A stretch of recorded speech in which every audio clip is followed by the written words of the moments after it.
Hello friends, जय हिंद।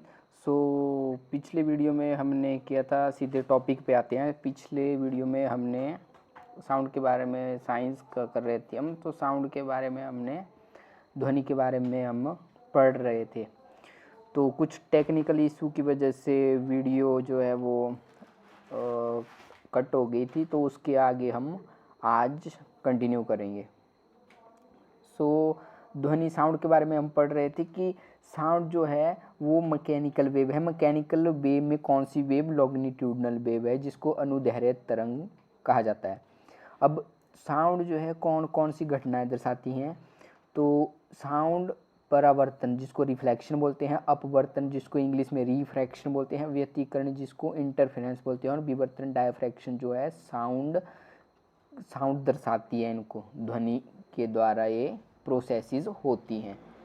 अब ध्वनि परावर्तन पर आधारित, ध्वनि परावर्तन मतलब रिफ्लेक्शन पे जो बेस होती हैं वो प्रोसेसेस हम देखेंगे। एक स्टेथोस्कोप होता है जो हृदय और फेफड़े की आवाज़ को सुनाता है, तो डॉक्टर इसका यूज़ करते हैं। तो एक नंबर 2 पे आ गया प्रतिध्वनि, इको साउंड, जिसको इको बोलते हैं। जिसको जो अगर मान लो आप दो पहाड़ों के बीच में खड़े हो, आपने आवाज़ लगाई, सो आपकी आवाज़ 4-5 सेकंड के बाद ऐसा लगेगा कि फिर से रिटर्न वापस आ रही है, तो उसी को इको बोलते हैं।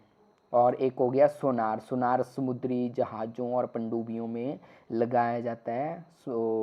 पानी की गहराई में जो भी वस्तुएं होती है उनको स्पीड वगैरह मेज़र करने के लिए। तो इको होती क्या है? इको साउंड होती है टकरा कर वापिस सुनाई देने वाली ध्वनि को प्रतिध्वनि मतलब इको कहा जाता है।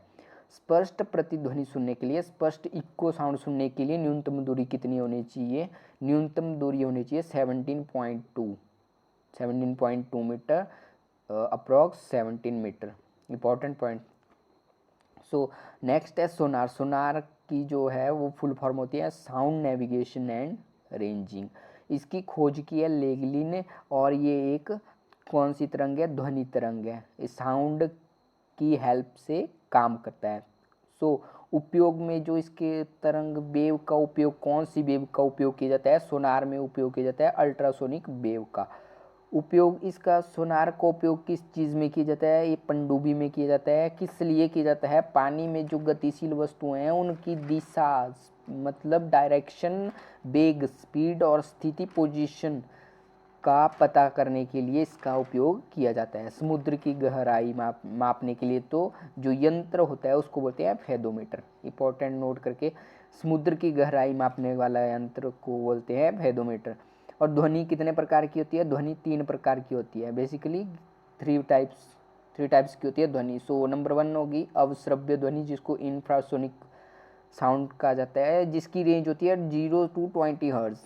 0 to 20 हर्ट्ज और 0 to 20 हर्ट्ज होती है हमारी हृदय की धड़कन होती है। भूकंप की तरंग भी जो है वो इंफ्रासोनिक होती है 0 to 20 हर्ट्ज के बीच में। इसको मनुष्य सुन नहीं सकता क्योंकि श्रव्य, नेक्स्ट आ गई आपकी श्रव्य ध्वनि, क्योंकि मनुष्य के जो ईयर्स हैं उनकी रेंज होती है 20 to 20,000 हर्ट्ज। 20 हर्ट्ज से ज़्यादा और 20,000 हर्ट्ज से कम ही सुन सकता है मनुष्य। 20 हर्ट्ज से कम नहीं सुन सकता, इसलिए अब श्रव्य ध्वनि को नहीं सुन सकता। और श्रव्य ध्वनि जिसको ऑडिबल साउंड बोलते हैं, उसकी रेंज होती है 20 to 20,000 हर्ट्ज, जो मनुष्य के कानों के लिए उपयुक्त होती है।